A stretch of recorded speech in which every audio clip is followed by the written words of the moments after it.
Welcome to Eklavya study point and I am Sachin. और आज की इस वीडियो में हम सभी क्लास 12 से जो आपका हिंदी कोर सब्जेक्ट है आरोह और वितान बुक है अगर आपकी, तो आपके लिए ये वन शॉट वीडियो लाया हूं इंपॉर्टेंट क्वेश्चन आंसर्स की। आपके जितने भी चैप्टर हैं, जितनी भी कविताएं हैं, सारा सिलेबस, उसके जितने इंपॉर्टेंट क्वेश्चन आज तक के पिछले एग्जाम्स वगैरह में पूछे गए हैं वो सब मैं करवाने वाला हूं।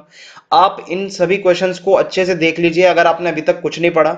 ये देखने के साथ साथ आपको रिकमेंड करूंगा कि चैप्टर की समरीज भी देख लेना, आपका काम बन जाएगा। तो चलिए वीडियो को स्टार्ट करते हैं। उससे पहले आपसे एक रिक्वेस्ट है कि प्लीज आप इंस्टाग्राम पे मुझे फॉलो कर लें और आगे जो भी आपकी क्वेरी है आप मुझसे आके इंस्टाग्राम पे पूछ सकते हैं। जैसे ही टाइम मिलेगा आपकी क्वेरी को जरूर सॉल्व किया जाएगा। यूजर नेम आप सभी के सामने लिखा हुआ है। और अगर आप हमारे टेलीग्राम चैनल को ज्वाइन करना चाहते हैं तो class 12 ESP new group search मारकर आप जो है हमारे टेलीग्राम चैनल को भी ज्वाइन कर सकते हैं।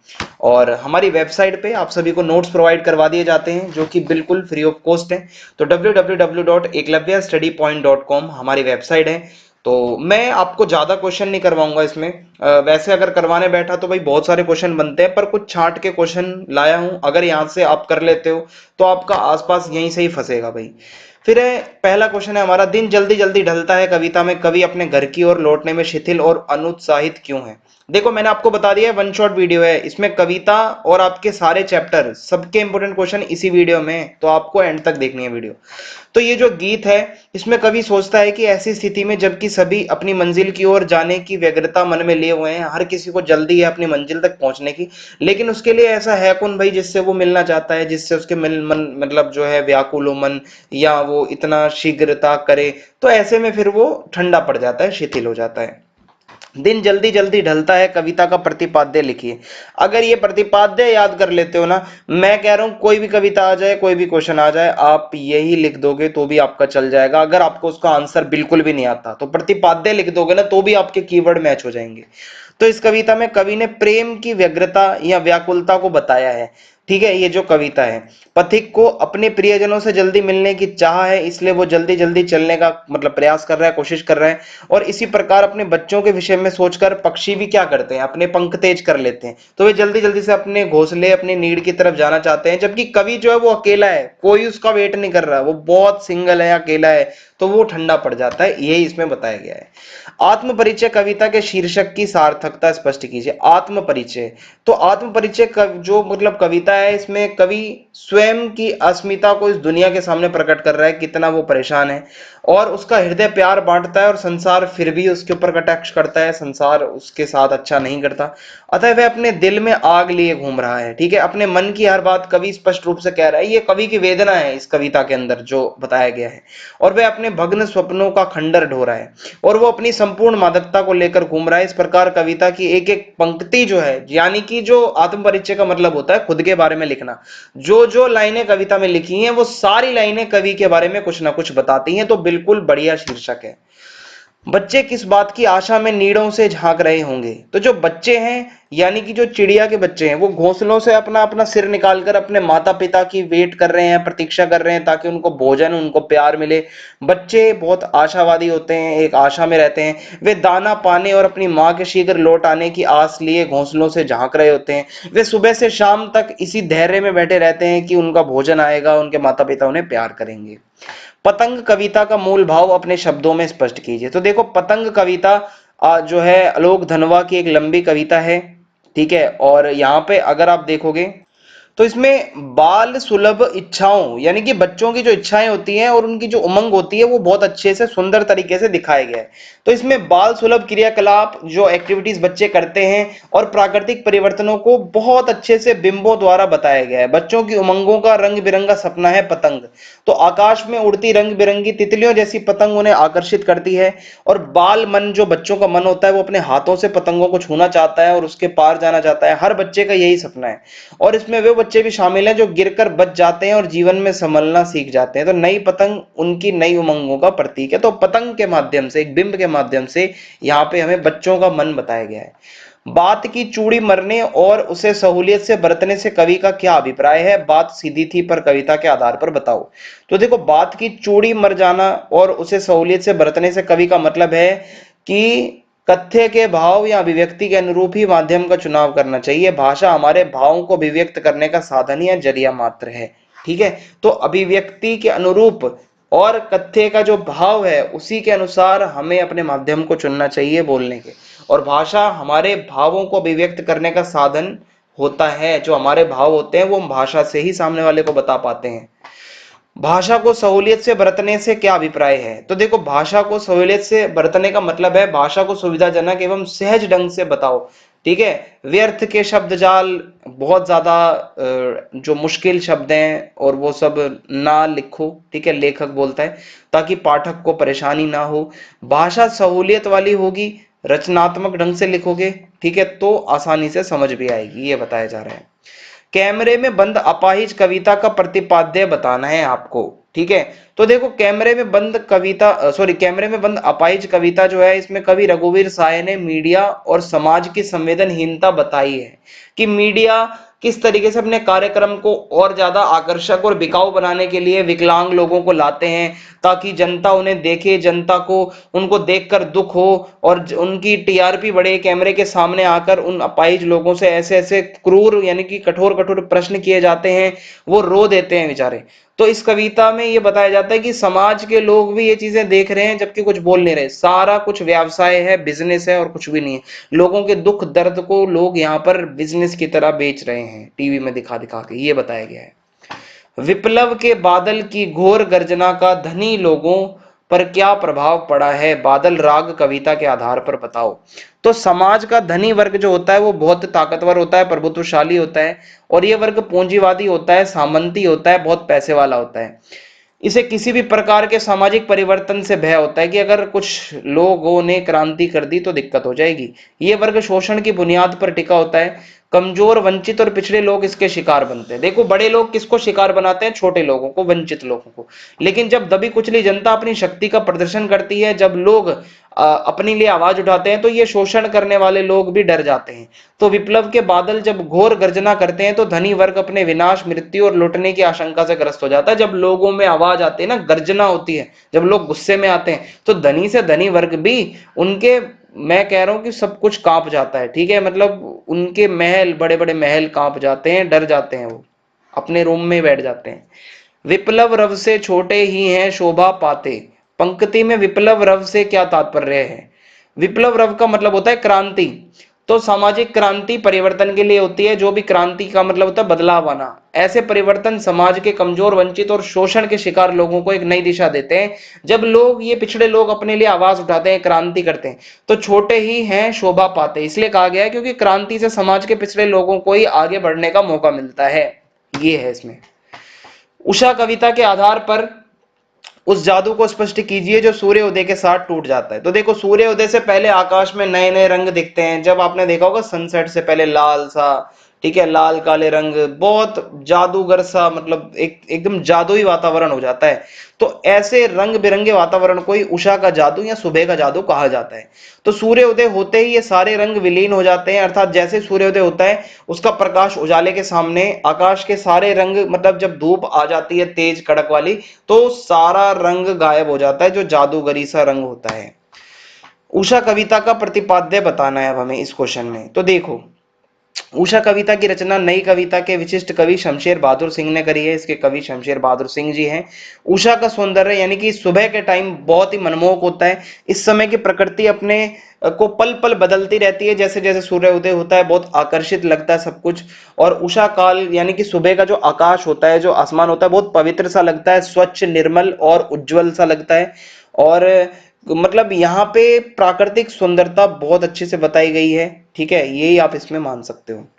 उषा कविता में भोर के नभ की तुलना किससे की गई है और क्यों? तो उषा कविता में भोर के नभ की तुलना राख से लीपे हुए चौके, नीले शंख और लाल केसर से युक्त काली सिल तथा लाल खड़िया या चौक से लिप्त स्लेट से करी गई है। क्योंकि जैसे जैसे सुबह होती है आसमान अपना रंग बदलता है और कुछ इन्हीं तरीके से वो दिखने लगता है। ठीक है, और परिवर्तन आता है। तो ये सारी चीजें आप इसमें बता सकते हो। ठीक है, कि भाई भोर का जो नभ होता है, जो सुबह का आसमान होता है, वो तुलना इन सब से की गई है। और आगे बढ़ते हैं। सूर्योदय से पहले आकाश में क्या क्या परिवर्तन होते हैं? तो देखो, सूर्योदय से पहले आकाश की छवि बदलती रहती है। ये मैंने क्वेश्चन आपको पीछे बता दिया है, आप इसका स्क्रीनशॉट ले लो अगर और डिटेल में चाहिए तो। ये इसका आंसर है। ठीक है, मैं आगे लेके चल रहा हूं अब आपको नेक्स्ट क्वेश्चन की तरफ। शमशेर की कविता गांव की सुबह का जीवन चित्रण करती है, पुष्टि करिए। तो बिल्कुल सही बात है। ठीक है, ये इस तरीके से भी आ सकता है क्वेश्चन। तो ये सारे प्रतिपाद्य अगर आप याद कर लोगे तो मैं बता रहा हूं कि अगर उषा कविता से क्वेश्चन आता है तो आप यही आंसर लिख दो, आपको पूरे नंबर मिल जाएंगे, कीवर्ड्स आपके यही हैं। फिर है कुंभकर्ण के द्वारा पूछे जाने पर रावण ने अपनी व्याकुलता के बारे में क्या कहा और कुंभकर्ण से उसे क्या सुनना पड़ा।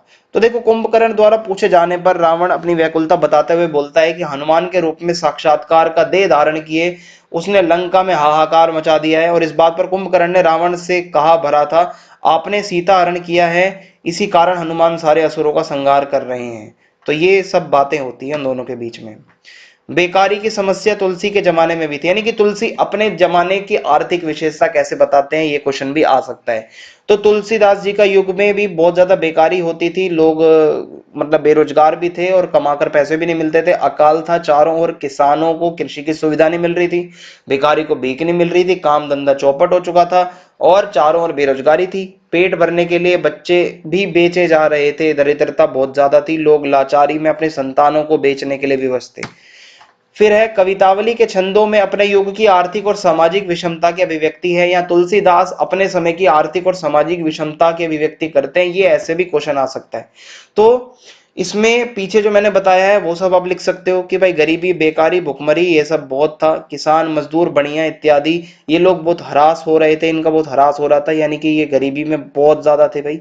और भयंकर बेकारी थी, भूख बहुत ज्यादा थी, भुखमरी थी, पेट की आग ऐसी थी कि बच्चों तक को बेचने की मतलब वो आ गई थी नौबत, और धर्म अधर पर कोई ध्यान नहीं दे रहा था, क्या धर्म क्या अधर्म, लोगों को ऊंचे नीचे सारे काम कर रहे थे लोग। तो हम कह सकते हैं कि तुलसीदास जी ने अपने समय की आर्थिक और सामाजिक जो बुराइयां थी, जो समस्याएं थी, वो बताई हैं। जय हो अवध कवन मुहलाई, नारी हेतु प्रिय भाई गवाई, बरु अपजस सहतेव जगमाही, नारी हानि विशेष क्षति नाही। तो भाई के शोक में डूबे राम के इस प्रलाप वचन में स्त्री के प्रति कैसा सामाजिक दृष्टिकोण है। तो देखो, भाई के शोक में डूबे राम के प्रलाप में स्त्री के प्रति कोई कटु वचन नहीं कहा गया है, भाई तथा पत्नी में से भाई को अवश्य अधिक महत्व दिया गया है इसमें। किंतु ये भी जरूरी है जानना कि भाई उस भाई को राम ने नारी से अधिक महत्व दिया है। जिस भाई ने, यानी कि लक्ष्मण ने बड़े भाई राम के साथ वन जाने के लिए माता पिता पत्नी राजमहल सब त्याग दिया, ऐसे भाई के प्रति राम की ऐसी संवेदना उचित है भाई। बिल्कुल सही बात है, अपने भाई के लिए उन्होंने ऐसा बोला। तो यहाँ राम ने किसी मतलब स्त्री के लिए कोई गलत बात नहीं कही है, उन्होंने बस अपने भाईचारे के नाते ये लाइनें बोली थी। लक्ष्मण मूर्छा और राम का विलाप काव्यांश में लक्ष्मण के प्रति राम के प्रेम के कौन कौन से पहलू अभिव्यक्त हुए हैं यहाँ पे। तो देखो, लक्ष्मण मूर्छा और राम का विलाप कविता में ये मतलब दिल छूने वाली बातें हैं इसमें। यहाँ श्री राम का मानवीय रूप हमें देखने को मिलता है, वे साधारण मानव की तरह दुखी भी होते हैं। ठीक है, उनको पता है कि उनका वन में भाई का बिछोह होगा, तो वे पिता को दिए गए वचन का भी पालन नहीं, वे कहते हैं कि संसार में पुत्र और बहुत सारी चीजें दोबारा मिल सकती है, स्त्री मिल जाएगी, पुत्र मिल जाएगा, पर मेरा भाई मुझे कौन ला कर देगा। तो ये कहते हैं कि लक्ष्मण के बिना वो कौन सा मुंह लेकर अयोध्या जाएंगे। तो ये सारी दिल छूने वाली लाइनें हैं इसमें। शोकग्रस्त माहौल में हनुमान के अवतरण को करुण रस के बीच वीर रस का आविर्भाव क्यों कहा गया। देखो, इतना शोक होता है, चारों तरफ लोग दुखी होते हैं, सेना दुखी होती है, हनुमान जी जो आते हैं भाई, मतलब एकदम द्रोण पर्वत के साथ लंका पहुंच गए, और उनके पहुंचते ही वानर भालू सारी सेना खुशी के साथ मतलब उनका स्वागत करने लगी। तो ऐसे में करुण रस की जगह वीर रस हमें देखने को मिलता है यहाँ पर एकदम से, जब हनुमान जी आते हैं और भगवान श्री राम उन्हें गले से लगा लेते हैं। फिर उसके बाद आगे चलते हैं, भगतिन चैप्टर से क्वेश्चन देख लेते हैं। भगतिन की चारित्रिक विशेषताएं बतानी है हमें, पाठ के आधार पर भगतिन की 3 विशेषताएं बतानी। तो देखो, लेखिका ने एक भारतीय नारी का दिलचस्प और संवेदनशील चित्रण करने का मतलब प्रयास किया। तो भगतिन बहुत संघर्ष करके आई है, स्वाभिमानी स्त्री है, हर परिस्थिति में डट कर खड़ी होती है, डरती नहीं है, उसका मुकाबला करती है। पति की डेथ होने के बाद वो खेतों में उसने मेहनत करी है, अपनी बेटियों को पाला है, पोसा है, शास्त्रों के तर्कों द्वारा दूसरे को मतलब अपने मन के अनुसार वो काम करवा लेती है।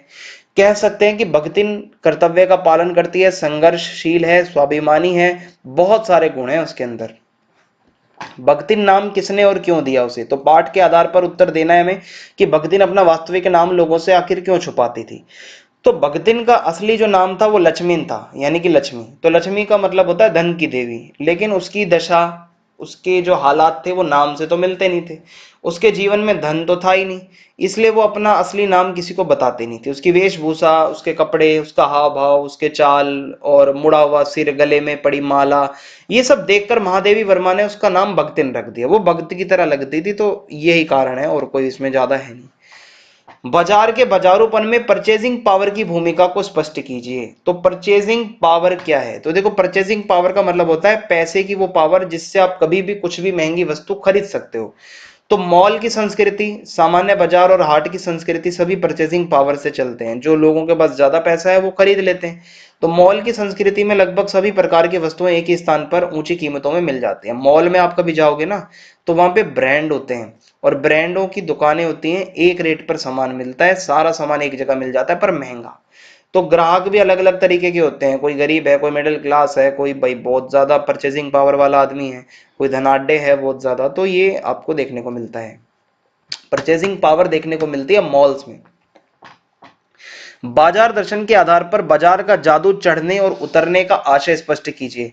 या बाजार का जादू चढ़ने और उतरने पर मनुष्य पर क्या असर होता है? तो देखो, बाजार का जादू चढ़ने पर प्रभाव, जिस प्रकार चुंबक लोहे को अपनी ओर खींचता है ना, उसी प्रकार बाजार का जादू चढ़ने पर भी मनुष्य खिंच जाता है बाजार की तरफ। उसे लगता है कि मैं ये भी खरीद लूं, मैं वो भी खरीद लूं। जो चीजें काम की नहीं होती वो भी हम खरीद लेते हैं। तो बाजार का जादू उतर जाता है, तो हमें ये पता चलता है कि हमने तो ऐसी चीजें खरीद ली, ये तो मतलब कोई काम की नहीं थी, ये तो कोई मदद ही नहीं कर रही। तो उसे लगता है कि इसे थोड़ी देर गर्व जरूर महसा, मतलब गर्व तो लगता है कि हमने कोई अच्छी चीज खरीद ली है, लेकिन बाद में बहुत गिल्टी सा फील होता है कि मतलब ये तो गलत हो गया। लेखक ने अर्थशास्त्र को अनीति शास्त्र क्यों कहा है? उदाहरण देकर बताओ। तो देखिए, बाजार दर्शन पाठ का लेखक ऐसे अर्थशास्त्र को अनीति शास्त्र कहता है जो बाजार के बाजारूपन को, कपट को, लोभ लालच को बढ़ावा देता है। तो जो भी ऐसे अर्थशास्त्र की चीजें हैं जो कि लोभ लालच कपट को बढ़ावा देती हैं, तो लेखक की नजर में ये गलत है। लेखक इसका उदाहरण देते हुए बोलता है कि कपट की जब प्रवृत्ति बढ़ती है तो ऐसे में क्या होता है कि हमारा आपस में सद्भाव घटता है। सद्भाव घटेगा तो पड़ोसी आपस में लड़ेंगे, ठीक है, ग्राहक दुकानदार आपस में लड़ेंगे, भाई आपस में लड़ेंगे, ये बताया गया है। मेंढक मंडली पर पानी डालने को लेकर लेखक और जीजी के विचारों में क्या भिन्नता थी, ये अब हमें बताना है। और इंद्र सेना के बारे में लेखक और जीजी की राय में क्या अंतर था? तो इसमें क्या है कि जीजी के अनुसार इंद्र सेना पर पानी डालना जल की बर्बादी नहीं था, बल्कि ये त्याग की भावना थी। वे मानते हैं कि जिस प्रकार किसान अनाज उगाने से पहले कुछ अनाज धरती में बोता है, उसी प्रकार गांव वाले इंद्र सेना पर पानी फेंकते हैं, जिससे भगवान खुश होकर वर्षा करके धरती को हरा भरा करते हैं। ये उनका ओपिनियन है। लेकिन लेखक को ये अंधविश्वास लगता है। वो कहते हैं पानी बर्बाद कर रहे हो भाई, बच्चों के ऊपर पानी फेंक रहे हो, सूखा पड़ता है, पानी की कमी है, ऐसे में आप पानी क्यों फेंक सकते हो? फिर है, लुट्टन सिंह का गांव किन किन बीमारियों के भय से थर थर कांप रहा था, वर्णन कीजिए। तो इसमें है कि भाई लुट्टन सिंह का गांव सर्दी में जो हैजा फैला, मलेरिया फैला, ये बीमारियों से ग्रस्त था, शिशु की तरह थरथर कांप रहा था। किसी भी गांव वासी की आहा और सिसकियों की अतिरिक्त कोई आवाज सुनने को ही नहीं आती थी। लोग परेशान थे। पूरे गांव में मौत का सन्नाटा फैला हुआ था। केवल बच्चे कभी कभार थोड़ा सा माँ माँ चिल्लाकर बुलाते थे, बाकी लोग शांत हो चुके थे। लोग अपनी पुरानी उजड़ी हुई जो बांस की जो झोपड़ी होती है फूस की, उसी में ही रह रहे थे, अपनी सिसकियों को दबाकर, और भगवान का नाम जप रहे थे। बीमारियों के भय से चित्कार करता हुआ गांव और अधिक भयावह रूप किन परिस्थितियों में ग्रहण कर लेता था? तो भाई गांव में फैली बीमारियों के कारण हर घर में मौत हो रही थी, गांव सूना हो रहा था, गांव के घर घर खाली पड़ चुके थे, रोज दो तीन लाशें उठ रही थी। ऐसे में दिन भर की राख की ठंडी मिट्टी पर बैठे हुए कुत्ते शाम होते ही किसी आशंका के चलते एकत्रित होकर रोने लगते थे। तो ये भाई बहुत भयानक लगता था। पहलवान की ढोलक की उठती गिरती आवाज बीमारी से दम तोड़ रहे ग्रामवासियों में संजीवनी का संचार कैसे करती थी? तो देखो, पहलवान ढोलक बजाता था। पहलवान के दोनों पुत्र अन्य गांव वालों की तरह गांव में फैले संक्रामक रोग की चपेट में आकर भगवान को प्यारे हो गए, भाई मर गए, परंतु फिर भी वो ढोलक बजाता रहा पहलवान। उसका मनोबल कभी टूटता नहीं, क्योंकि वह अपनी ढोलक के माध्यम से समूचे यानी कि पूरे गांव वालों को जीने की शक्ति देता है। इस प्रकार पहलवान जो है वो जो इन्फेक्शन फैला हुआ है गांव में, उनके लिए एक आदर्श बना, उनके लिए एक पॉजिटिव एनर्जी बना। हंसते हंसते लड़ो भाई। लुट्टन पहलवान ने ऐसा क्यों कहा होगा कि मेरा गुरु कोई पहलवान नहीं, यही ढोल है? तो देखो भाई, लुट्टन पहलवान ने बचपन से ही कसरत शुरू कर दी थी। उसने कभी किसी गुरु से पहलवानी या कसरत नहीं सीखी। उसने किसी को अपना गुरु नहीं माना, जबकि उसको कुश्ती के दांव पेच सारे आते थे। वे अपनी शक्ति और दांव पेच की परीक्षा ढोलक की आवाज के आधार पर करता था। ढोलक जैसा होता था उसके मूव्स वैसे हो जाते थे। तो अखाड़े में उतरने से पहले ढोलक को वो प्रणाम करता था, उसी को वो गुरु मानता था। पहलवान की ढोलक कहानी के संदेश को बताइए। तो ये आप बता चुके हैं भाई, पीछे जो समझ में आ गया वही है, ये आप देख सकते हो पूरा क्वेश्चन है, आप इसका स्क्रीनशॉट ले लीजिए। यही बता रखा है कि ढोलक की जो संस्कृति है, जो हमारी लोक कलाएं थी, वो धीरे धीरे अब खत्म होती जा रही हैं। ठीक है, आज का नया दौर है क्रिकेट, फुटबॉल, तैराकी, हॉकी, जिम्नास्टिक, पहले की जैसे कुश्ती वुश्ती अब कहाँ होती है भाई। तो यही सब इसमें बताने की कोशिश की गई है। आगे बढ़ते हैं। तो ये सारे कुछ और क्वेश्चन है, आप इनको भी देख सकते हैं। ठीक है, बाकी जो मैंने आपको समझाया है वहीं से क्वेश्चन आएंगे, कुछ और एक्स्ट्रा क्वेश्चन है, ये आप देख लीजिए। अगला क्वेश्चन, हजारी प्रसाद द्विवेदी ने शीर्ष के संदर्भ में महात्मा गांधी को याद क्यों किया है, उनका स्मरण क्यों किया, या शीर्ष के संदर्भ में लेखक को गांधी जी की याद क्यों आई। तो भाई देखो, गांधी जी के बारे में उनकी कुछ विशेषताएं जो थी वो शीर्ष से मिलती हैं, तो ऐसे में उनको याद आ गई गांधी जी के। शीर्ष के समान ही गांधी जी भी कठोरता के विद्य मतलब आप कह सकते हो कि मतलब साथ साथ कोमलता के गुण भी थे उनके अंदर, कठोर भी थे कोमल भी थे। शीर्ष की बात ही मतलब शीर्ष की तरह गांधी जी भी वायुमंडल से अपने परिवेश से रच खींचकर कोमल एवं कठोर बन गए। लोगों के साथ वो बहुत कोमलता के साथ व्यवहार करते थे। ठीक है, और देश और समाज के हित के लिए बहुत बारी वो कठोर भी हुए। स्वतंत्रता के आंदोलन में उन्होंने बहुत ज्यादा भूमिका निभाई, कोमलता भी दिखाई, कठोरता भी दिखाई। और गांधी जी, अगर यहाँ पर आप देखोगे कि स्वतंत्रता आंदोलन के दौरान हिंसा, खून खराबा, जो ये आग लगाने वाली घटनाएं होती थी, इन सबको देखते हुए भी वो अटल और स्थिर थे। वैसे ही शीर्ष का भी फूल ऐसा ही रहता है। शीर्ष को कालजयी अवधूत क्यों कहा गया है, इंपॉर्टेंट क्वेश्चन है। शीर्ष को अवधूत क्यों कहा गया है, तो ये क्वेश्चन, अवधूत का मतलब होता है संसारिक बंधन और विषय वासनाओं से ऊपर उठा हुआ सन्यासी। तो ये बिल्कुल सही बात है। कालजयी का मतलब होता है काल के समक्ष भी विजयी रहने वाला, जो काल से भी ना डरे। तो शीरीष का जो वृक्ष है वो अवधूत की तरह वसंत के आने से लेकर चाहे भाद्रपद का महीना चल रहा हो, बिना परेशानी के फलता फूलता है। जब गर्मी में सारी पृथ्वी अग्नि कुंड की तरह जलती है, लू के कारण दिल सूखने लगते हैं हमारे, तो उस समय भी शीरीष का पेड़ वातावरण से अपने लिए पोषण सोखकर कालजयी अवधूत की तरह जिंदा रहता है, जीने की प्रेरणा देता है, धैर्य रखता है, चिंता रहित रहता है, कार्यशील रहता है। तो ये इसकी विशेषताएं हैं। जाति प्रथा भारतीय समाज में बेरोजगारी और भुखमरी का भी एक कारण कैसे बनती रही है, आपको बताना है। तो देखो भाई, जाति प्रथा के अनुसार आप अपनी इच्छा के अनुसार अपना काम नहीं चुन सकते, आपको वही करना पड़ता है जिस जाति में आपका जन्म हुआ होता है। तो ये व्यवसाय अगर आपको अच्छा लगे चाहे ना लगे, आप चाहे भूखे मर रहे हो, आपको काम वही करना पड़ेगा। तो ऐसे में आप व्यवसाय बदल नहीं सकते। तो बहुत लोग बेरोजगारी के कारण मर रहे हैं, भुखमरी के कारण मर रहे हैं। लेकिन अब ये स्थिति नहीं है, क्योंकि वर्तमान में बहुत बदलाव आया है। सरकार पिछड़े लोगों के लिए, दलितों के लिए सरकारी नौकरियों में आरक्षण देती है, रिजर्वेशन देती है, ताकि एक समानता मिल सके। श्रम विभाजन और जाति प्रथा के संदर्भ में लेखक के अनुसार दासता की व्यापक परिभाषा क्या है। तो देखो, लेखक के अनुसार दासता केवल कानून के परिधान मतलब पराधीनता को ही नहीं कहा जा सकता कि हम किसी दूसरे के कानून के अंतर्गत दास बन के काम कर रहे हैं, बल्कि दासता वह स्थिति होती है जिसमें कुछ व्यक्तियों को दूसरे लोगों के द्वारा निर्धारित व्यवहार और कर्तव्यों का पालन करने के लिए विवश होना पड़ता है। आप किसी दूसरे के कहने पर सारे काम कर रहे हो, तो वो कहीं ना कहीं आ जाता है दासता। तो ये दासता जब तक दूर नहीं हो पाएगी, जब तक समाज में समानता समता नहीं होगी, लोगों को आजादी नहीं मिलेगी, जब तक वो जो करना चाहते हैं वो नहीं कर पाएंगे, तो कभी लोगों को दासता से मुक्ति नहीं मिल पाएगी। तो ये सब हो जाएगा। डॉक्टर अंबेडकर के आदर्श समाज की परिकल्पना कैसी थी, उनके नजर में एक आदर्श समाज क्या था। तो डॉक्टर अंबेडकर ये चाहते थे जहां स्वतंत्रता हो, समानता हो, भाईचारा हो। ठीक है, सभी लोगों के लिए आपस में लोग मिलजुल कर रहें, समान व्यवहार हो, एक दूसरे का समान अवसर मिले सभी को, जाति का भेदभाव ना हो। ठीक है, कोई नॉमिनेशन मतलब कोई ऐसा नामो निशान ना हो। ठीक है, समाज में काम पर बल दिया जाए, ना कि कथनी पर। ये उनका समाज था। जातिवाद भावनात्मक समता में बाधा उपस्थित करता है। तो डॉक्टर अंबेडकर के विचारों, ये भी आप क्वेश्चन कर सकते हो, बाकी जो पीछे बताया मैंने वो ज्यादा इंपॉर्टेंट है। और इसके अलावा जाति प्रथा को श्रम विभाजन का ही एक रूप ना मानने के पीछे डॉक्टर अंबेडकर के जो तर्क हैं वो हमें बताने हैं, या श्रम विभाजन पर डॉक्टर अंबेडकर ने क्या बताया है। तो देखिए, डॉक्टर अंबेडकर के अनुसार जाति प्रथा को श्रम विभाजन का ही एक रूप नहीं माना जा सकता, क्योंकि श्रम विभाजन मनुष्य की रुचि पर आधारित नहीं है। श्रम विभाजन में व्यक्ति की क्षमता की उपेक्षा की जाती है। श्रम विभाजन केवल माता पिता के सामाजिक स्तर का ध्यान रखता है। व्यक्ति के जन्म से पहले ही उसका श्रम विभाजन होना बिल्कुल अनुचित है भाई, गलत बात है। जाति प्रथा व्यक्ति को जीवन भर के लिए एक ही व्यवसाय में बांध देती है भाई। आप जहां पर पैदा हुए हो, जिस जाति में, वही काम करते हो। व्यवसाय अच्छा हो या गलत हो, आपको करना ही करना है वो काम, चाहे कितनी भी विपरीत परिस्थितियां हो। आप अपना पेशा नहीं बदल सकते, भले ही आपको भूखा क्यों ना मरना पड़े। तो ये मैंने इंपॉर्टेंट क्वेश्चन करवा दिए हैं। अब आपकी जो वितान बुक है वहां से आपके सिर्फ एमसीक्यू आते हैं, तो एमसीक्यूज में आपको एक सेपरेट वीडियो करवा दूंगा, और बाकी सारे क्वेश्चन हमने कर लिए हैं। अगर आपको वीडियो अच्छी लगी हो तो कमेंट बॉक्स में जरूर बताएं, चैनल को सब्सक्राइब कर दें, ज्यादा से ज्यादा वीडियो को शेयर करें। जय हिंद, जय भारत।